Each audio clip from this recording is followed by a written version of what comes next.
அண்மை செய்தியை பார்த்து வருகிறோம். 150 ஏக்கரில் பயிரிடப்பட்டிருந்த காய்கறிகள் தற்போது சேதமடைந்துள்ளதாக தகவல்கள் வெளியாகி இருக்கின்றன.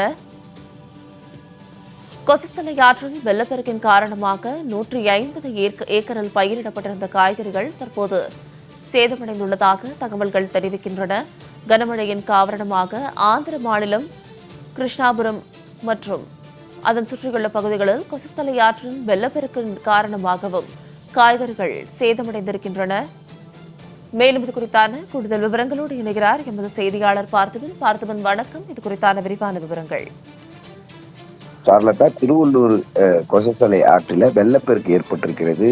இதன் விளைவின் காரணமாக சுமார் 150 ஏக்கர் விளைநிலங்களில் பயிரிடப்பட்ட சுரைக்காய், வெண்டைக்காய், வெங்காயம் உள்ளிட்ட இந்த காய்கறிகள் சேதமடைந்திருப்பதாக விவசாயிகள் வேதனை அடைந்திருக்கிறார்கள்.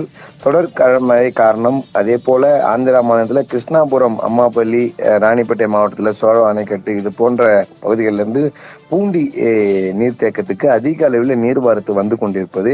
இதன் எதிரொலியாகத்தான் பூண்டியில கிட்டத்தட்ட 9500 கனஅடி நீர் மேல் வந்து திறந்து விடப்பட்டிருக்கிறது உபரி நீர். இந்த உபரி நீர் கொசஸ்தலை ஆற்றில் வழியாக செல்லக்கூடிய நிலையில அந்த கொசஸ்தலை ஆற்றை ஒட்டி கிராமங்கள் இருக்கக்கூடிய பகுதியில் விவசாயம் செய்யக்கூடிய விவசாயிகள் வேதனை அடைந்திருக்கிறார்கள். சுமார் 150 ஏக்கருக்கு மேல பரப்பளவில் விவசாயம் செய்திருக்கக்கூடிய நிலையில இந்த அதே போல காய்கறி மட்டும் இல்லாமல் பூ வகைகள், மல்லி, கனகாமரம் போட பூ வகைகள்லாம் வந்து பயிரிடப்பட்டிருக்கிறது.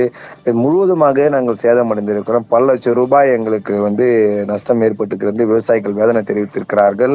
அதே போல இந்த பட்டறைப்பெருமுத்து பகுதியில் உள்ள கொசநாட்டின் நடுவே இருக்கக்கூடிய தடுப்பணையும் நிரம்பி நீர் ஆற்றில வெள்ளப்பெருக்கு ஏற்பட்டிருக்கிறது. கடும் சிரமம் அப்போ அங்க இருக்கக்கூடிய விவசாயிகளுக்கு ஏற்பட்டுள்ளதாக விவசாயிகள் தெரிவித்திருக்கிறார்கள். எனவே கடன் வாங்கி ஏக்கருக்கு 30,000 ரூபாய் செலவு செய்து விவசாயம் செய்திருப்பதனால இந்த வெள்ளப்பெருக்கு இந்த விவசாயிகள்லாம் வந்து எங்களுக்கு வந்து பெரும் நஷ்டம் ஏற்பட்டிருப்பதாகவும் இதனால் உரிய நிவாரணம் வந்து மாவட்ட நிர்வாகம் வந்து ஆய்வு செய்து எங்களுக்கு தர வேண்டும் என்று விவசாயிகள் கோரிக்கை வைத்திருக்கிறார். விவசாயிகள் கோரிக்கை வைத்த அடிப்படையில் மாவட்ட நிர்வாகம் வந்து நடவடிக்கை மேற்கொண்டு உரிய நடவடிக்கை எடுக்க வேண்டும் என விவசாயிகள் கோரிக்கை வைக்கிறார்கள் என்பது குறிப்பிடத்தக்கது. சார்லதா, விரிவான விவரங்களுக்கு நன்றி பார்த்திபன்.